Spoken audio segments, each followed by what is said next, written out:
तो दोस्तों ग्रिम्सी टाउन या फिर क्या नाम है उसका, ग्रिम्सी टाउन राइट जो भी है, 4th डिवीजन का एक टीम है। मतलब अगर आप नहीं जानते हो तो पहले फर्स्ट डिवीजन को बोला जाता है प्रीमियर लीग, उसके बाद चैंपियनशिप सेकंड डिवीजन, उसके बाद थर्ड टायर, उसके बाद फोर्थ टायर। वो फोर्थ टायर का आई थिंक 4th या फिर 5th पोजीशन में वो लोग हैं। मैंने देखा कल का टेबल 11 या फिर 15 पॉइंट्स लेके। उनके साथ एक मैच था भाई, कैराबो कप का मैच, एंड सारे लोग ये विश कर रहे थे भैया इस सीजन का पहला गोल्स भी आएगा, जो आया इवेंचुअली। एमबीमो ने गोल मारा, हैरी मैगवायर ने गोल मारा, ब्रायन एम्बो का भैया खाता खुल चुका है मैनचेस्टर यूनाइटेड से, बढ़िया पॉजिटिव पॉइंट।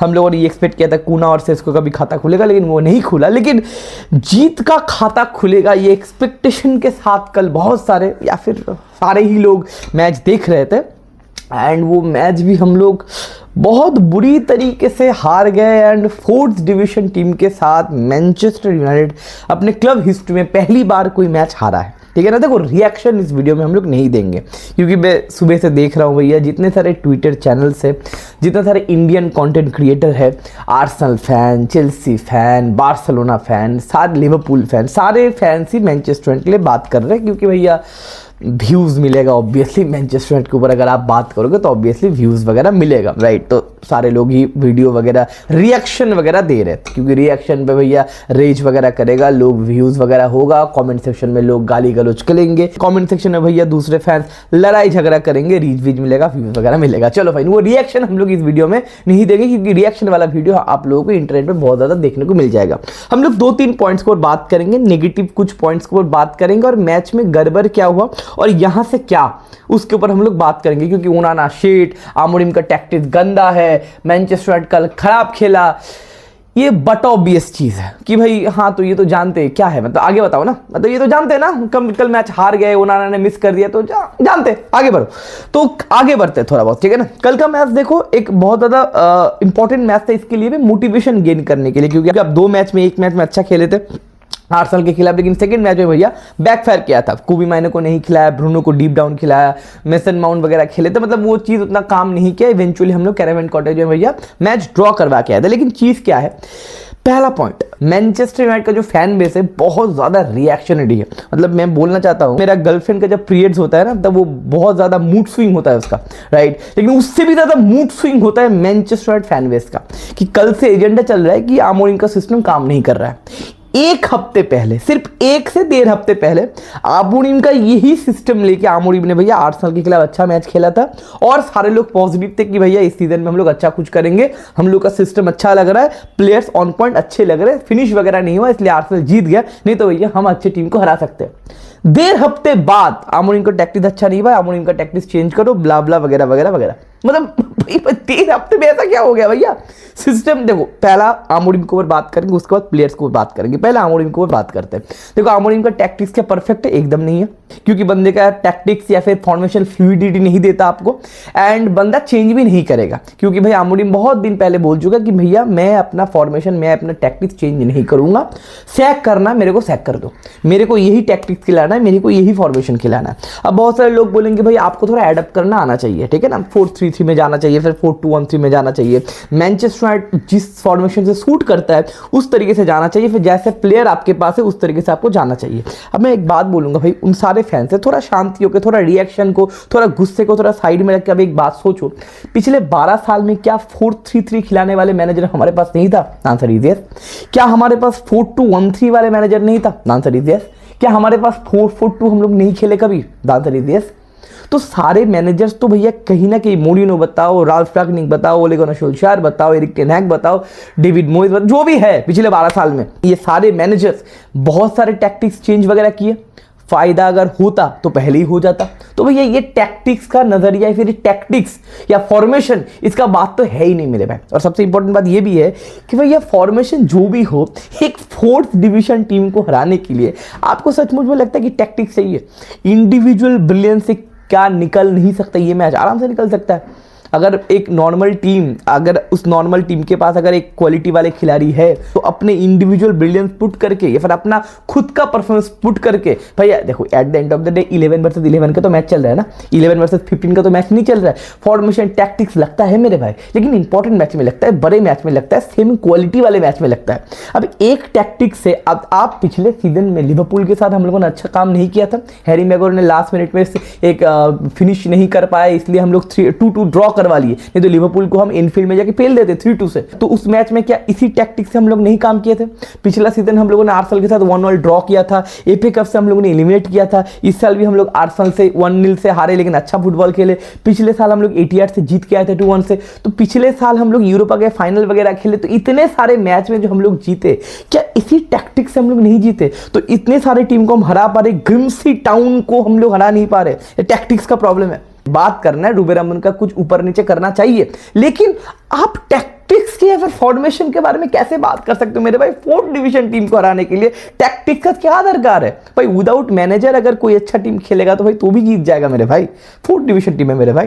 तो चीज क्या है? टैक्टिक्स या फिर फॉर्मेशन का फंडा नहीं है मेरे भाई, पहला पॉइंट। दूसरा पॉइंट ये है कि भाई सैक द मैनेजर बातचीत चल रहा है जो इंटरनेट पे चलता है, क्योंकि भैया व्यूज चाहिए, ग्रोथ चाहिए लोगों को, हर एक पेज को, हर एक चैनल को। चीज़ क्या है कि भाई ये अमोरिम को सैक, मतलब आप क्या करना चाहते हो कि 6 महीने बाद आप सैक करोगे मैनेजर को? तो मैं भाई हर एक मैनचेस्टर फैन से बोलना चाहता हूं कि भाई 1 साल अपना मुंह बंद कर दो और चाबी लगा के गटर में फेंक दो, क्योंकि आपको एक मैनेजर को मिनिमम 2 साल देना ही है। 6 महीना हुआ है, उसको हटाओ, और भी हमको 2 साल देना है, ये पूरा सीजन, उसके बाद मोटा मोटी करके आधा सीजन। इसके बीच में एक भी बात मत बोलो मेरे भाई। आप किसी भी मैनेजर पकड़ लो मेरे भाई, पेप गार्डियोला जब आया था भाई मैन सिटी में, मैन सिटी पिछले 3 साल का 2 बार का प्रीमियर लीग चैंपियन टीम था, वो लोग चैंपियन टीम थे। पेप गार्डियोला मैन सिटी का डाउनफॉल में नहीं आया था, already Manchester city high level पे था, 3 साल में 2 बार प्रीमियर लीग चैंपियन हो गए थे। उसके बाद पेप गार्डियोला के भैया पहले सीजन में भैया उन्होंने एक भी ट्रॉफी जीता नहीं। योर्गन क्लॉप जब आया था उन्होंने बोला था कि भाई मेरे को 3 साल दो, 3 साल बाद मैं आपको ट्रॉफी दूंगा। 3 साल बाद डायरेक्ट वो चैंपियन लीग जीते, अपने 4थे साल में चैंपियंस लीग जीते, उसके बाद 5वें साल में अपना प्रीमियर लीग जीते। पहले 2 साल क्लॉप भी बहुत सारा स्ट्रगल किया मेरे भाई। आर्टेटा का तो मैंने वीडियो बना के रखा है भैया, 2 सीजन में इतना 53 या फिर 54 या फिर 56 या फिर उस तरीके से पॉइंट्स वो लेके आए थे, 60 के आसपास पॉइंट्स वो लेके आए थे। बहुत मैच हारे थे, 6 पोजीशन 8 पोजीशन में फिनिश किए थे। तो चीज क्या है कि आपको समझना पड़ेगा भैया, देखो आजकल का जनरेशन है, फिर इंटरनेट बहुत ज़्यादा रिएक्शनरी हो रहा है, और सबसे इंपॉर्टेंट चीज़ है उनको ना इंस्टेंट रिजल्ट चाहिए। आई नो दैट कि भाई 12 साल से आप इंतजार कर रहे हो, I know that as a Manchester United fan आप बहुत ज़्यादा फ्रस्ट्रेट हो, आपको जल्दी से रिजल्ट चाहिए, आपका राइवल क्लब बहुत आगे निकल जा रहा है, आपको रिजल्ट चाहिए, आपको विन चाहिए, आपको ट्रॉफी चाहिए। लेकिन चीज़ क्या है ना, अगर आप 12 साल वेट कर लियो, मैंने ये कल लाइव में भी बोला, अगर आपने 12 साल वेट कर लिया यूनाइटेड के लिए, तो भैया और 2 साल वेट कर लो ना। 12 साल और 14 साल में ज्यादा कुछ भाई भूचाल नहीं आ जाएगा। आपने 12 साल अगर ये सहन कर लिया है तो भाई 2 साल और कर लो, और एक मैनेजर के ऊपर स्टिक रहो, और उसके फॉर्मेशन में हर एक खिलाड़ी यहाँ पे आने दो।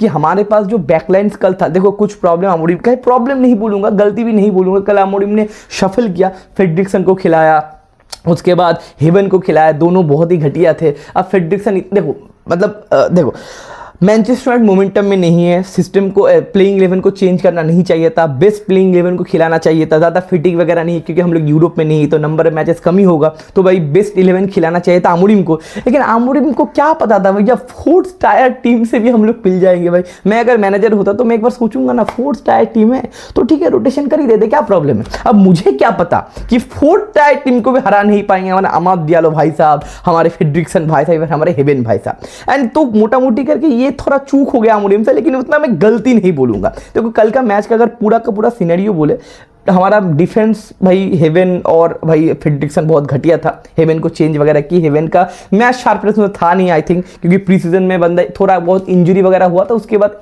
हेवन का कल पहला मिनट था तो थोड़ा सा स्लॉपी लगा मेरे को। फ्रेडरिक्सन भैया बहुत ही गलीच लगा मेरे को, लेकिन बंदा न्यू, अब क्या ही बोले। हैरी मैगोर थोड़ा बहुत ठीक ठाक था, स्टेबिलिटी प्रोवाइड कर रहा था। मिडफील्ड में उगाड़ते से मेरे भाई काम नहीं होगा। हमारे पास एक ही, देखो हमारे मिडफील्ड का जो प्रॉब्लम है, मैं पिछले वीडियो से बोल रहा हूं, हमारे पास एक ही काम चलाओ बॉल कैरियर है, वो भी परफेक्ट सॉल्यूशन नहीं है हमारे पास। एक ही काम चलाओ बॉल कैरियर है, वही कोबी माइनो। कोबी माइनो को मैं देखना चाहता हूँ मिडफील्ड में खिलाते हुए, मैं देखना चाहता हूँ हर एक मैच में। लेकिन हमें भैया एक मिडफील्डर चाहिए। विदाउट मिडफील्डर अगर आमोरीम जाएगा मेरे भाई, इस सीजन में अगर हम लोग 19 पोजीशन में फिनिश करके रिलीगेट हो जाए, आमोरीम को मैं 1% भी ब्लेम नहीं करूंगा, क्योंकि हमें मिडफील्डर चाहिए। क्योंकि हर एक सिस्टम का मेन कुछ खिलाड़ी होता है मेरे भाई। पिछला सीजन 12 या फिर 13 मैच लगातार हारा Pep Guardiola, one of the best in the business, 2 बार ट्रिबल, बार्सिलोना पिक, मेसी को बनाया, अब जानते हो पेप ग्वार्डियोला भैया 12 से 13 मैच कुत्ते की तरह हारा, क्योंकि भाई उसके बाद एक मिडफील्डर नहीं था, उसका नाम है रॉड्री। तो भाई रूबेन अमोरिम नहीं हार सकता, मतलब हारेगा। मतलब एक प्लेयर अगर इतना इंपॉर्टेंट रोल प्ले करता है एक सिस्टम में, तो भाई रूबेन अमोरिम के सिस्टम में मिडफील्ड इतना इंपॉर्टेंट रोल प्ले नहीं कर सकता। भाई पेप ग्वार्डियोला के पास इंडिविजुअल ब्रिलियंस वाले बहुत सारे खिलाड़ी है भाई। अमोरिम के पास कौन है?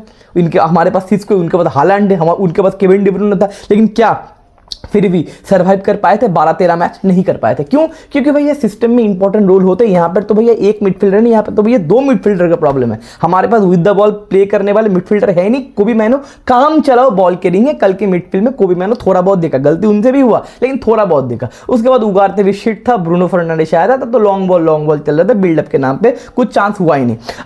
अब फ्रंट की अगर बात करें, एम्ब्यूमो कल आया, एम्ब्यूमो का कल गोल हुआ, बहुत पॉजिटिव पॉइंट है। मैथ्यूज कुना कल थोड़ा ऑफ था, क्योंकि मैथ्यूज कुना पहले 2 मैच में नंबर 9 खेल रहे थे, कल के मैच में नंबर 10 खेले, तो ये सफल हुआ। मैं चाहता हूं कि भाई मैथ्यूज कुना भाई नंबर 10 का रोल उसको परमानेंट करे। आमोरिम का मेरा एक ही शिकायत है कि बार बार सफल मत करो मेरे भाई, एक प्लेयर को एक जगह पे खिलाओ। 2 ही मैच हुए, देखो मतलब इतना रिएक्शन, इतना कुछ भूचाल आ गया। हम लोग ना 3 मैच खेले, ध्यान से सुनना, हम लोग इस सीजन में 3 मैच खेले। पहला मैच हम लोग का अच्छा गया था, फिनिश वगैरह नहीं हुआ।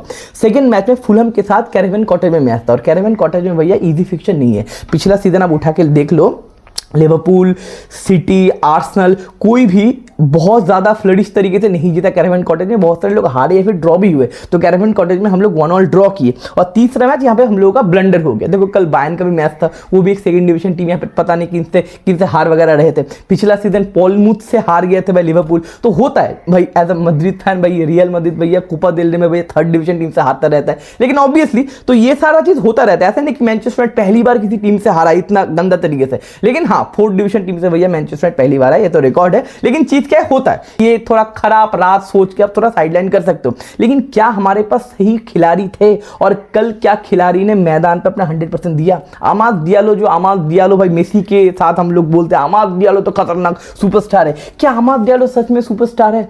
क्या हम लोग यूनाइटेड फैन सारे लोगों को क्या ओवररेट नहीं कर देते?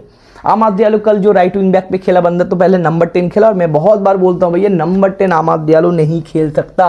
उसके बाद वो छोटे छोटे पॉकेट ऑफ स्पेसेस में मैनिपुलेट करने का औकात या फिर फुटबॉल आईक्यू नहीं है। उसको चाहिए space, he is a runner, he is a carrier and he is a runner. उसको चाहिए स्पेस। अगर बंदा विंगर खेले तो बढ़िया है, लेकिन हमारे पास विंगर का ऑप्शन नहीं है, तो विंग बैक पे मे भी थोड़ा काम कर सकता है। नंबर 10 तो भैया घोचू खेल ही नहीं सकता। कल आमाद डियालो ने अपना औकात दिखा दिया मेरे भाई, नंबर 10 बंदा खेल नहीं सकता। हो सकता है 8-9 मैच में भैया एक मैच में 2 गोल मार देगा और हीरो बन जाएगा, रील्स वगैरह आ जाएगा, सरारा, लेकिन भैया आमाद डियालो भैया नंबर 10 रेगुलर नहीं खेल सकता। सेस्को का कल डिसेंट परफॉर्मेंस था, 3-4 क्रॉसेस वगैरह आए थे। मैं बोल रहा था क्रॉसेस दो भैया, एक 6 फुट 5 इंच का खंबा आपने खरीद दिया, क्रॉसेस क्यों नहीं देते? क्रॉसेस वगैरह दिए, 1-2 मौके भी मिले। सिस्को क्लिनिकल नहीं था, लेकिन भाई सिस्को थ्रेटफुल लग रहा था, बॉक्स के अंदर प्रेजेंस दिख रहा था। रस्मस हॉलैंड से जो प्रेजेंस नहीं दिखता है कि भैया है कहां पे है बंदा, लेकिन सिस्को का वो प्रेजेंस दिख रहा था कि भैया कुछ आने वाला है, बॉल आएगा तो भैया हम लोग कुछ गोल वगैरह स्कोर कर सकते हैं। डोरगो कल थोड़ा एवरेज था, डियागो डालो तो भैया डियागो डालो ही था, अब क्या ही बोले, और आंद्रे ओनाना का क्या ही बोले। अगर 2 गोल की हम लोग बात करें, देखो मिडफील्ड का क्या चक्कर है ना। देखो एक चीज मैं और भी बोल देता हूं इसमें, कि अगर आप बैक 3 से खेलते हो ना, बैक 3 का सिस्टम जितने सारे टीम्स के पास है या फिर जितने सारे टीम के पास था, जावी अलोंसो रिसेंटली बायर लेवरकुसेन से बैक 3 में खेलता था, इंटर मिलान में इंजागी ने बैक 3 से खेला। तो आपके जो मिडफील्डर है, फिर आपके जो विंग बैक्स है ना, उनको बहुत अच्छा ऑन द बॉल होना चाहिए, बॉल कैरियर खतरनाक होना चाहिए। आप सोच के देखो, इंटर मिलान में डीएमएफ था आपका हकान चानल्लू, मैंने बात किया था, निको बरेला, देखो दोनों भाई विद द बॉल मामा मिया है, और दो विंग बैक्स जो है, एक है डम्प्रीज एक है डिमार्को, दोनों भैया फटते, उनके पास रॉ पेस है, क्रॉसेस वगैरह दे पाते, बॉल वो मांगते हैं कि मेरे को बॉल दो मेरे भाई। अगर आप बायर लेवर्कुसेन की बात बोलो भाई, शाका थे, एक्जिक्यूल पलासियस थे, right wing back left wing back उनके पास भैया ग्रिमाल्डो थे, one of the best with the ball, और फ्रिंगपोंग थोड़ा रनर था। तो मोटा मोटी करके ये जो चार लोग हैं विंग बैक्स और मिडफील्डर, ये क्या हमारे पास परफेक्ट है? द आंसर इज नो मेरे भाई। एक काम चलाओ मिडफील्डर गोल कैरियर कोबी माइनो है, उसके पास कोई डिफेंसिव एबिलिटी देने वाला बॉल कैरियर कोई है नहीं। लेफ्ट विंग बैक पे डोरगू थोड़ा बहुत काम कर सकता है, इधर डिसेंट, लेकिन बंदा ग्रो कर रहा है, बंदा बहुत रॉ है। राइट विंग बैक हमारे पास कोई है नहीं पूरे स्क्वाड में। तो ये जो सिस्टम है कैसे काम करेगा? तो सिस्टम काम करने के लिए आपको प्लेयर चाहिए ना, तो प्लेयर जब तक नहीं आता रूबेन अमोरिम काम कैसे करेगा मेरे भाई? हाँ, अमोरिम का कुछ गलतियां है इधर उधर, लेकिन 2-3 मैच में क्या गलती कर लोगे मेरे भाई? ठीक है, आमाद दियालो भैया पासिंग एक्यूरेसी बंदे का अगर ठीक नहीं है, बंदा अगर बॉल लूज कर रहा है, सेंटर बैक से अगर बॉल कैरी नहीं होता, तो इसका क्या मतलब, क्या करेगा रूबेन अमोरिम? एक मैनेजर क्या करेगा? और अगर पहला गोल की अगर बात करो तो देखो भैया, यहाँ पे मिडफील्ड में भैया फ्रेडरिक्सन या फिर कौन यहाँ पे आमाद दियालो को पास देता है, और बंदे ने भैया क्या घटिया तरीके से कंट्रोल किया, बॉल लूज किया, इवेंचुअली हम लोग वहां से खुले एंड इवेंचुअली से काउंटर अटैक पड़ा, और बैक में भैया ट्रैक बैक के नाम पे क्या था पता नहीं, डिफेंसिव अवेयरनेस के नाम पे क्या धब्बा था पता नहीं, ये बंदे ने यहाँ पे क्रॉस किया। जो ये एरिया जो है, ये जो राइट विंग बैक का एरिया है, डियागो डेलो हमारे टट्टी बंदे का जो एरिया है, इस बंदे ने भाई मारकर मिस किया। डियागो डेलो कहाँ है? यहाँ है डियागो डेलो, वो पीछे देख रहा है डियागो डेलो। तो भाई इस तरीके से डिफेंस अगर डियागो डेलो करते मेरे भाई, तो यहाँ से भैया गोल होना ही था, एंड इवेंचुअली सोने पे सुहागा हो गया मेरे भाई। नियर पोस्ट में एक और गोल खा गए भाई आंद्रे ओनाना। आंद्रे ओनाना की बात क्या ही करूं, हम लोग जानते नियर पोस्ट पे बंदा गोल खाता है, पिछले 2 साल में 17-18 पता नहीं कितना एरर बंदा कर दिया है। सेकंड गोल की अगर बात करें भैया, सेट पीस से भैया अंदर उन्होंने यहाँ पे आते हैं, पता नहीं क्या भसन मचा हुआ है भाई। सेट पीस कोच हमारा कौन है? सेट पीस से हम लोग इतना पुअर कैसे? बहुत सालों से, ऐसा नहीं कि 2-3 महीनों से, 3-4-5-6 सालों से सेट पीस में हम लोग गोल खाते रहते। अंदर उन्होंने यहाँ पे आया और बंदे ने नॉर्मल पंच जो होता है ना, गोलकीपर आता है पंच करता है, पंच बंदे ने मिस कर दिया। अब इसका रूबेन अमोरिम के टैक्टिक्स से क्या रिलेशन है? अगर एक गोलकीपर पंच मिस कर दिया, 2 सालों से पंच मिस कर रहा है, 18-19 पता नहीं कितने भाई गोल बंदा मिस कर चुका है, कितना कॉज कर दिया है भाई। रूबेन अमोरिम का एक ही गलती है कि आंद्रे ओनाना के ऊपर फिर से विश्वास करना कि भाई उसको भैया एक 4th टायर टीम के साथ खिलाना। बंदे को 13 से 14 शॉट मिले पेनल्टी में, 13 से 14 शॉट, बंदा पिक ही नहीं कर पाया। और जो बंदे पिक किया इतना गंदी तरीके से बंदे ने पकड़ने की, सेव करने की कोशिश की। बंदा टेक्निकली कॉन्फिडेंसली है नहीं बंदा, राइट? उस लेवल पे खेलने का लायक बंदा है नहीं। अब इसके ऊपर क्या मैं दोष दूं रूबेन अमोरिम को? I know that you are reactionary, I know that आपको गुस्सा आ रहा है भैया, किसी को तो दोष देना है, किसी को तो दोष देना है, लेकिन अमोरिम को कैसे दोष दूं मेरे भाई? अगर ये गोलकीपर अगर पेप के पास होता तो भी पेप हार्ट अटैक से मर जाता।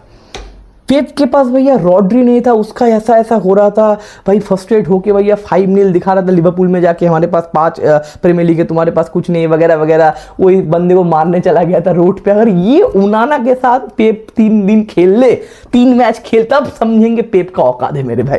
तो भाई मजाक से हटके सीरियस नो कि हमारे पास गोलकीपर भी नहीं है, पहले हम लोगों को गोलकीपर सॉर्ट आउट करना पड़ेगा। अभी ये सॉर्ट आउट मेरे भाई एक सीजन में नहीं होगा, क्योंकि औकात नहीं है, या फिर हम लोग को बहुत सारे प्लेयर्स निकालने भी है। गर्नाचो का हेरिगो आई होप आज के टाइम में हो जाएगा 40 मिलियन, या फिर चेल्सी के साथ जो बातचीत चल रहा है, एंटनी का थोड़ा बहुत हेरिगो वगैरह हो जाएगा, रास्मस हॉयलैंड के साथ नेपोली का बातचीत चल रहा है, उसका हेरिगो वगैरह हो जाएगा। तो ऑफलोड करना पड़ेगा, ऑफलोड के बाद पैसा हम लोग को लेके आएंगे, वो पैसे से हम लोग को ये सारे जगह पे काम करना पड़ेगा। पिछले वीडियो में मैंने बोला हमें एक गोलकीपर चाहिए, हमें 2 मिडफील्डर चाहिए, हमें एक राइट विंग बैक चाहिए, और हमें एक लेफ्ट विंग बैक का ऑप्शन चाहिए, या फिर अगर ना हो तो मेकशिफ्ट रोल पे डियागो लियोन और आपका ल्यूक शॉ खेल सकते हो। तो मिनिमम ये 4 तो चाहिए, एक गोलकीपर अच्छा, 2 मिडफील्डर और एक राइट विंग बैक। ये 4 अगर नहीं होते एक सिस्टम में, एक टीम में, एक प्लेइंग 11 में, अगर 4 स्लॉट खाली है, 4 स्लॉट में प्लेयर आ सकते, तो क्या वो सिस्टम काम करेगा? Answer is no. अब बोलोगे मैनेजर एडप्ट नहीं क्यों नहीं करता? वो नहीं करेगा एडप्ट, तुम्हारा क्या है? वो एडप्ट नहीं करेगा, क्योंकि भैया वो एडप्ट करने के लिए नहीं आया। बहुत सारे मैनेजर आए, एडप्ट किए, फिर सैक होके चले गए। आप चाहते हो एक और मैनेजर यहाँ पे आए कि एडप्ट करने के चक्कर में सैक होके चले जाए? तो थोड़ा रुक जाओ ना मेरे भाई, एडप्ट करने दो, या फिर एडप्ट ना करके उसका प्लेयर को उसे आने दो और ये सिस्टम परफेक्ट होने दो। 1.5 साल 1 साल रुक जाओ, 12 साल तो रुक गए, तो भैया 1-1.5 साल और भी रुक जाओ। मिडफील्ड में कोई भी बंदा बॉल कैरी नहीं कर पाता, बॉल चाहता भी नहीं सेंटर बैक से कि मेरे को बॉल दो, इतना कॉन्फिडेंट विद द बॉल कोई है नहीं मिडफील्ड में, विंग बैक पे। तो भैया काम कैसे होगा? जो मिडफील्ड में कंट्रोल चाहता है रूबेन अमोरिम, जो हम लोग बॉल कैरी करना चाहते हैं, बिल्डअप करना चाहते हैं पीछे से, वो कैसे होगा? उगारते बिल्डअप करेगा, डियागो डालो बिल्डअप करेगा, अहमद डियालो बिल्डअप करेगा, ब्रूनो फर्नांडिस बिल्डअप करेगा, कैसे बिल्डअप होगा मेरे भाई। तो 4 से 5 जगह पे स्लॉट खाली है, मैंने बोला भैया। अब चीज़ क्या है कि सिर्फ 4 दिन है। कितना तारीख है मेरे भाई आज तारीख है भाई 28, 29, 30, 31 एंड 1, 4 डेज लेफ्ट। 4 दिन में भैया ऑफलोड भी करना पड़ेगा और कुछ लेके भी आना पड़ेगा। गोलकीपर का जो डील है लेमंस के साथ वो भी थोड़ा पॉज है, उसको फटाफट ठीक ठाक करना पड़ेगा और मिनिमम एक मिडफील्डर तो लेके आना ही पड़ेगा।